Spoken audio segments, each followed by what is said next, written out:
Number 7 is the devaluation reflex. So some people, in my experience, will try to shrink other people so they feel more safe.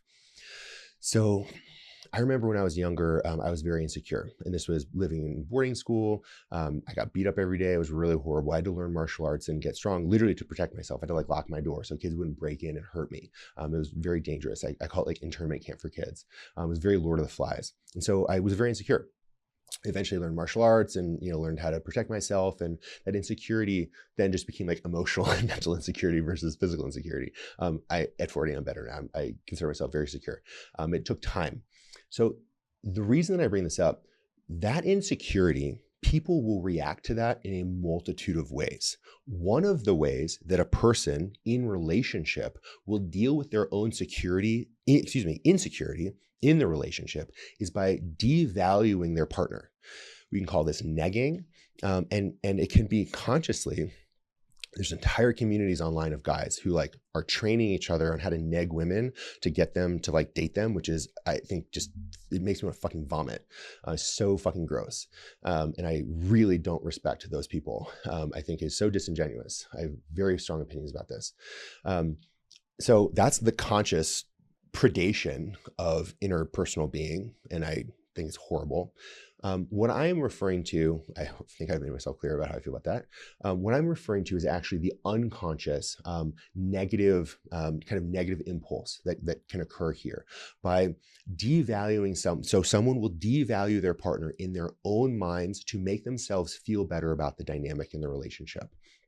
So, again, this can be minimizing. It can say things like, oh, like when I'm with you, I feel like we're wasting time, and being nitpicky. This is a way for them to highlight things in the relationship that they themselves don't like, or they can't put a finger on, or ways that they don't feel good about themselves. And they are basically off-gassing that negative emotion into the interrelating dynamic of their partnership with you. So oftentimes it is not overtly malicious, but it can be very corrosive. Usually the vast majority of these people have learned this from someone else, whether it's parents or even a previous relationship. And it's kind of this carryover effect of this like inertia of what they've learned previously. And so again, we're not here to pathologize or say, oh, they have narcissistic personality disorder, or they have blah, blah, blah. No, that's not our jobs. But we're here to understand how these actions make us feel, and if we truly want to be in this dynamic, and if this is healthy for us. So let's say you're a very high value male or a very high value female. And I see this with clients on both sides. A very attractive female, this happens all the time with high attractive female, very, very, very attractive females. The men will try to knock them down a bit because they are worried other males will want them. They're worried that this girl is out of their league.